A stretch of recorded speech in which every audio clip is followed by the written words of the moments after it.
नमस्कार, राष्ट्रपोस्ट से मैं पवन केसवानी। करीब साल भर पहले तारीख थी 2 सितंबर 2023 को छत्तीसगढ़ में विधानसभा चुनाव के ठीक पहले गृह मंत्री अमित शाह आए थे।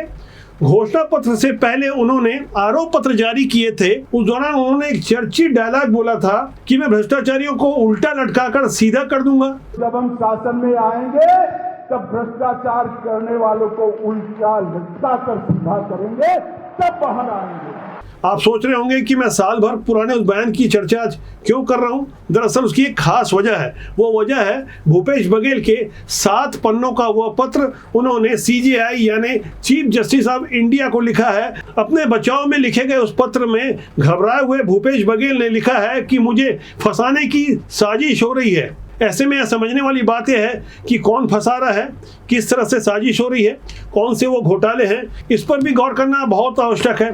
खासकर महादेव सट्टा वाले मामले में, जिसमें वो 508 करोड़ रुपए वसूली यानी एक्सटॉर्शन मनी के आरोपी हैं। लेकिन भूपेश बघेल की ताजा परेशानी की वजह महादेव सट्टा नहीं है, बल्कि कोल स्कैम का वो मामला है जिसमें प्रति टन कोयले के 25 रुपए वसूली के मास्टरमाइंड सूर्यकांत तिवारी के एक आरोप से ये मामला जुड़ा हुआ है। छत्तीसगढ़ के 5 साल मुख्यमंत्री रहे भूपेश बघेल ने CJI को जो पत्र लिखा है उसमें वही बातें लिखी है जो सूर्यकांत तिवारी ने अपने बचाव के लिए मजिस्ट्रेट को जो बातें लिखी है। दरअसल भूपेश बघेल सूर्यकांत तिवारी से जेल में मिलने गए थे और जेल में उन्हें उनसे मिलने नहीं दिया गया। भूपेश बघेल और सूर्यकांत तिवारी के संबंधों को समझने से पहले मैं आपको यहाँ कुछ तस्वीरें दिखा रहा हूँ। ये तस्वीर है 2021 की, तारीख 31 जुलाई 2021 की तस्वीर है। कोरोना संक्रमण का काल था जब भूपेश बघेल मुख्यमंत्री थे। उनके साथ बृहस्पति सिंह के अलावा विकास उपाध्याय, देवेंद्र यादव, आशीष छाबड़ा, ममता चंद्राकर सहित तमाम वो नेता थे। गुलाब कमरो और विनय जायसवाल जैसे तमाम नेता अस्पताल में सूर्यकांत तिवारी से मिलने गए थे। सूर्यकांत तिवारी के सर में हाथ रखते हुए भूपेश बघेल ये समझाने की कोशिश कर रहे थे कि सूर्यकांत तिवारी उनके लिए कितना खास है। अब एक दूसरी तस्वीर भी देखिए जहां भूपेश बघेल के हाथों में हाथ डाले सूर्यकांत तिवारी नजर आ रहे हैं। वैसे सूर्यकांत तिवारी की ऐसी तस्वीरें भाजपा के कुछ और नेताओं के साथ भी है, लेकिन बात आज जब भूपेश बघेल की हो रही है क्योंकि उन्होंने CJI को पत्र लिखा है। साफ तौर पर उसमें सूर्यकांत तिवारी वाले प्रकरण का भी उल्लेख है। वैसे तो और भी कई प्रकरण हैं जिसमें भूपेश बघेल साफ साफ फंसते नजर आ रहे हैं, जिन्हें साल भर पहले देश के गृह मंत्री अमित शाह ने उनके मुख्यमंत्री रहते हुए आरोपों की शक्ल में प्रस्तुत किया था। वो खास चर्चित घोटाले हैं शराब घोटाला, गोबर घोटाला, चावल घोटाला, कोल घोटाला, महादेव सट्टा घोटाला, गौठान घोटाला जैसे तमाम घोटालों की लंबी लिस्ट है। दरअसल भूपेश बघेल अच्छी तरह से जानते हैं कि एक बार यदि वो जेल गए तो बाहर आना उनका मुश्किल हो जाएगा। ठीक वैसे ही जैसे देवेंद्र यादव को शुरुआत में 3 दिनों के लिए न्यायिक हिरासत में भेजा गया था, उसके बाद लगातार देवेंद्र यादव जेल में ही हैं। कुछ पुरानी फाइलें भी उनकी खुल रही है और ये समझाने की कोशिश की जा रही है कानून यदि अपने पर आ जाए तो कार्रवाई कैसे की जाती है। भूपेश बघेल की असलियत को हम आगे समझेंगे। फिलहाल देवेंद्र यादव की एक ताजा तस्वीर जेल से आई है। हंसते मुस्कुराते हुए देवेंद्र यादव जेल से ऐसे बाहर आ रहे हैं मानो उन्होंने कोई आजादी की जंग जीती हो।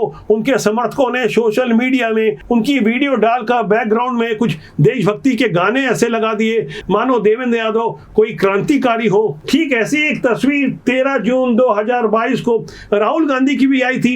इस तस्वीर को आप देखिए, जब ED ने उन्हें पूछताछ के लिए बुलाया था तब भी कार्यकर्ताओं की भीड़ उनके साथ चल रही थी। लोग प्रदर्शन कर रहे थे और ये समझाने की कोशिश कर रहे थे कि नेशनल हेराल्ड वाले मामले में राहुल गांधी और उसकी मां से जो पूछताछ हो रही है वो गलत है। यानी आप समझ सकते हैं कि नेशनल हेराल्ड का मामला हजारों करोड़ के घोटाले से जुड़ा है, जिसमें 76% की हिस्सेदारी सोनिया गांधी और राहुल गांधी की है। ये पूरा मामला शीशे की तरह साफ है। आप गूगल कर देख सकते हैं, समझ सकते हैं कि इस मामले में सीधे तौर पर राहुल गांधी फंसे हैं। बावजूद उसके उनके समर्थक ये समझाने की कोशिश कर रहे थे कि उनके युवराज एकदम पाक साफ हैं। वैसे ही देवेंद्र यादव के समर्थक 17 अगस्त 2024 को उनके घर के बाहर जुटे थे और पुलिस की गिरफ्तारी का विरोध करते हुए पुलिस के वाहन पर ही हमला कर चुके थे। कांग्रेस के इस नए कल्चर की राजनीति के बाद अब वापस बात आती है भूपेश बघेल की जो उन्होंने सीजीआई को 7 पन्नों का पत्र लिखा है। इस पत्र में भूपेश बघेल ने साफ तौर पर लिखा है कि 8 सितंबर 2024 को 12 बजे एसीबी ईओडब्ल्यू के निदेशक आईपीएस अमरेश कुमार मिश्रा जेल पहुंचे। उन्होंने सूर्यकांत तिवारी को बुलाकर उनसे मुलाकात की।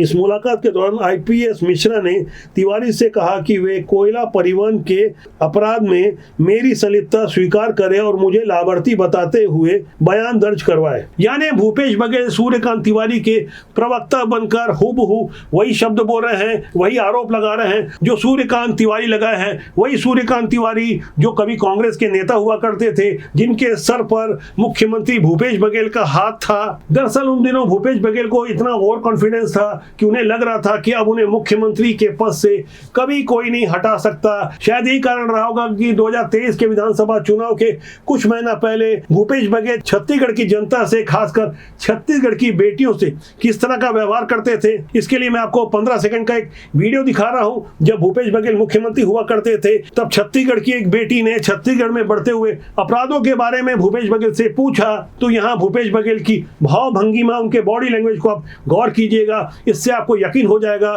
तो भूपेश बघेल किस तरह से ओवर कॉन्फिडेंट हुआ करते थे। सवाल नहीं पूछे तो हमारे गलती नहीं लगा सर, तो ना कहना चाहते हैं मुखिया समझ के, तो मैं जबरदस्ती थोड़ी तो कहना चाहिए थे कभी इतना ज्यादा रेप हुआ थे, इतना ज्यादा बलात्कार की घटना हुआ थी, तो थोड़ा सा कानून व्यवस्था काका अभी आरईओ के पोस्ट आए हैं तीनों में। दरअसल छत्तीसगढ़ के कोल स्कैम मामले में भूपेश बघेल की पुरानी उप सचिव जब वो मुख्यमंत्री हुआ करते थे तब वो मोहतरमा बेहद पावरफुल बना दी गई थी। सीधे आईएएस और तमाम प्रशासनिक अधिकारियों को डिक्टेट किया करती थी। बिना नाम लिए ही आप समझ गए होंगे, नाम है उनका सौम्या चौरसिया, जो 2 दिसंबर 2022 से यानी करीब 2.25 साल हो गए हैं वो जेल में बंद है, जमानत नहीं मिल रही है। सुप्रीम कोर्ट में एक याचिका लगाई थी, उन्हें 1 लाख रुपए के फाइन के साथ कड़ी टिप्पणियां करते हुए सुप्रीम कोर्ट ने उनकी जमानत याचिका को खारिज कर दिया। ढेर सारे पुख्ता सबूत हैं। सौम्या चौरसिया चूंकि भूपेश बघेल की सचिव थी, जाहिर तौर पर भूपेश बघेल के ऊपर आंच आना स्वाभाविक है। ये बातें भूपेश बघेल अच्छी तरह समझ चुके हैं। देर सवेरे कोल घोटाले वाले मामले में भी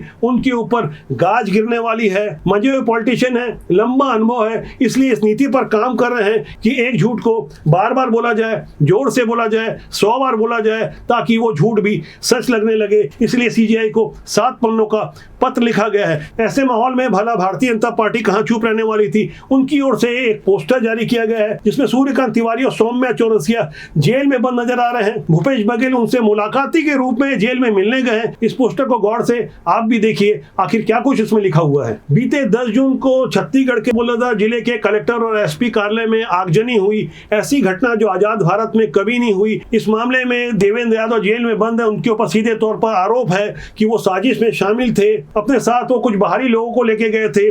भिलाई से 130 किलोमीटर चल के गए थे। सतनामी समाज के कार्यक्रम में उन्होंने अराजकता फैलाई थी। इस मामले में गिरफ्तारी के लिए पुलिस ने 2.25 महीने का समय ले लिया। इस मामले में कांग्रेस की ओर से प्रश्न खड़ा किया गया कि उनके विधायक को गलत तरीके से गिरफ्तार किया गया है। लेकिन गौर करने वाली बात यह है कि 2.25 महीने में इतने साक्ष्य जुटा लिए गए जिससे देवेंद्र यादव का छूटना या फिलहाल बच पाना मुश्किल नजर आ रहा है। यदि उन्हें जमानत इस मामले में मिल भी जाती है तो दूसरे अन्य मामले इंतजार कर रहे हैं जिनके लिए पुख्ता सबूत तैयार कर लिए गए। यानी कुल मिला के मौजूदा हालात में जो सिस्टम कार्रवाई कर रहा है, ठोक बजाकर सबूत इकट्ठा किए जाते हैं। ठीक वैसे ही जैसे पूर्व मंत्री मोहम्मद अकबर की फिलहाल गिरफ्तारी नहीं हो रही है। गौर करने वाली बात है कि बालोद जिले के एक शिक्षक ने सुसाइड नोट में साफ तौर पर पूर्व मंत्री मोहम्मद अकबर के अलावा उनके कथित भांजे और 2 अन्य लोगों का नाम लिखा गया था। इस मामले में मोहम्मद अकबर को छोड़कर बाकी 3 की गिरफ्तारी सिर्फ इसलिए हो गई क्योंकि उनका नाम सुसाइड नोट में था।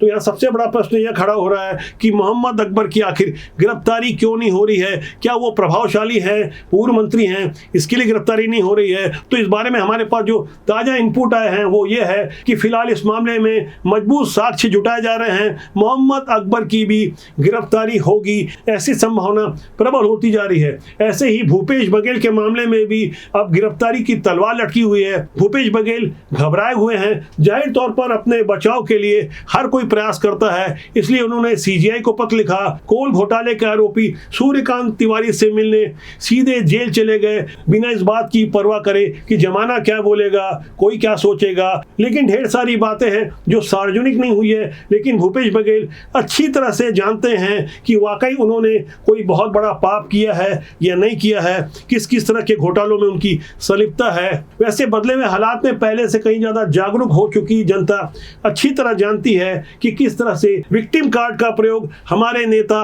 करते रहे हैं। खासकर जब बात खुद पर आ जाए, खुद को बचाने की आ जाए, तो कुछ भी कर गुजरते हैं।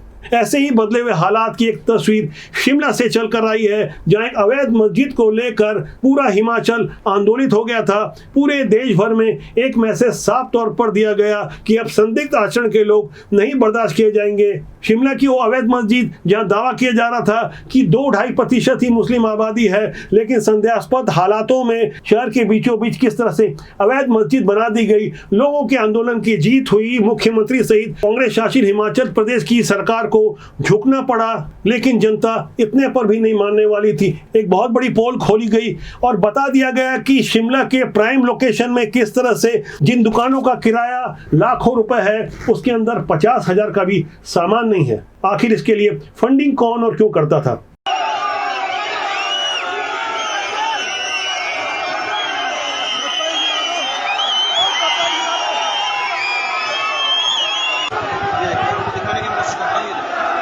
इस प्रकार से ये निशान लगाया जा रहा है।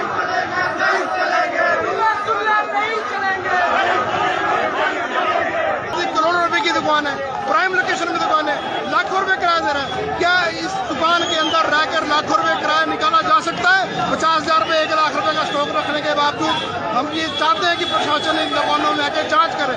और न्यूटन के गति का तीसरा नियम है क्रिया की प्रतिक्रिया। अब जिस तेजी से प्रतिक्रिया आ रही है, बार बार आ रही है, उससे यकीन हो गया है कि देश में बहुत बड़ा बदलाव हो चुका है। लोग किस तरह से रिएक्ट करते हैं, सब कुछ चुपचाप बर्दाश्त नहीं करते। हमारे पुराने सफेदपोश बेईमान नेताओं को अच्छी तरह जान चुके हैं और जनता भी ये जान चुकी है कि राजनीति बुरी नहीं होती, उसमें काम करने लोग अच्छे या बुरे होते हैं। इसलिए मेरा बार बार आग्रह रहता है कि राजनीति में अच्छे लोग आए जिससे देश और समाज का भला हो। तो आज के अंक के लिए इतना ही। मेरा आपसे आग्रह कि चैनल को देखें, लाइक करें, शेयर करें, सब्सक्राइब करें। बहुत जल्दी आपसे फिर मुलाकात होगी। नमस्कार।